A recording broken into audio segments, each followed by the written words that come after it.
testing as problem solving, an overview of the book. Kinds of test and testing: validity, reliability, achieving positive backwash, stages of test development, common test techniques, testing writing, testing speaking, testing reading, testing listening, testing grammar and vocabulary, testing overall ability. Test for young learners. Beyond testing, other means of assessment, test administration আর হচ্ছে item banking. তো এখানে যে ভ্যালিডিটির কথা বলা হচ্ছে, অর্থাৎ একটা test নিলাম, সাপোজ আমি একজন টিচার, আমি একটা টেস্ট নিলাম, সেটা হচ্ছে ইংলিশ গ্রামারের উপর। এখন এই গ্রামারের উপর যে টেস্টটা নিলাম, এই টেস্টটা আসলে কতটুকু ভ্যালিড, এটা কিভাবে বুঝতে হবে? যে আমি তাকে যে সিলেবাসটা পড়িয়েছি, সেই সিলেবাস থেকে আমি কোশ্চেন করছি কিনা। সিলেবাসের মধ্য থেকেই কোশ্চেন হইতে হবে, সিলেবাসের বাইরে থেকে যদি কোশ্চেন করি সেটা অবশ্যই ভ্যালিড হবে না।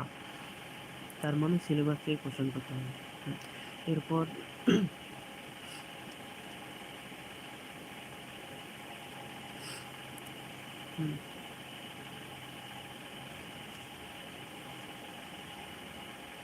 তারপর হচ্ছে রিলিয়েবিলিটিও মেনলি ওই রকম। স্টেজেস অফ টেস্ট ডেভেলপমেন্ট, অর্থাৎ একটা টেস্ট ডেভেলপমেন্ট করার অনেকগুলো স্টেজ আছে, এই স্টেজগুলো নিয়ে এই জায়গায় আলোচনা করা হয়েছে। কমন টেস্ট টেকনিক, একটা টেস্ট নেওয়ার অনেকগুলো টেকনিক আছে, তো এই টেকনিকগুলোর মধ্যে সাধারণ কিছু টেকনিক আছে যেগুলো ইউজ করা হয়।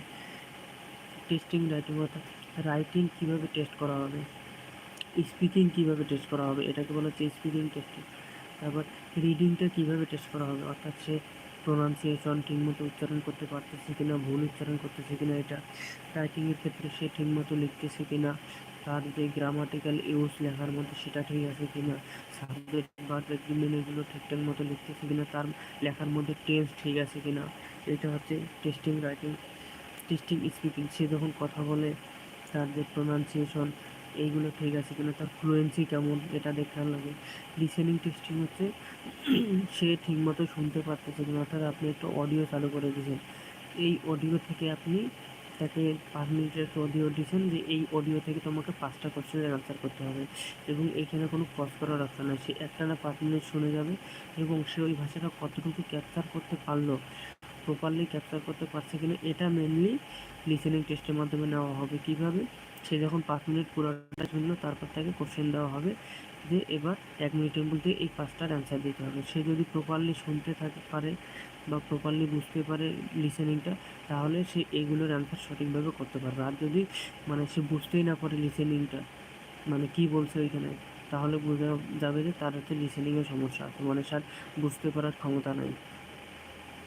টেস্টিং ওভারঅল এবিলিটি, ওভারঅল বলতে একসাথে সবগুলো টেস্ট নেওয়া হবে, তার স্পিকিং, রাইটিং, লিসেনিং, রিডিং এগুলো। টেস্ট ফর ইয়াং লার্নারদের জন্য কোন টেস্টটা বেটার, তারা কীভাবে আসলে টেস্ট দিতে পছন্দ করে না করে, এই বিষয়গুলো নিয়ে এখানে বলা হয়েছে। টেস্ট অ্যাডমিনিস্ট্রেশন, এটা আসলে পড়া হয়নি। আইটেম ব্যাংকে এখানে করা হয়নি, ক্যালকুলেশন কিছু বিষয় আছে।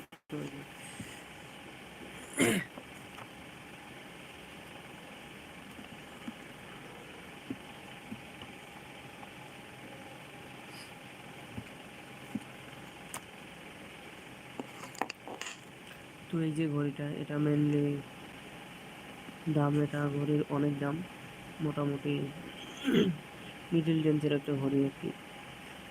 তো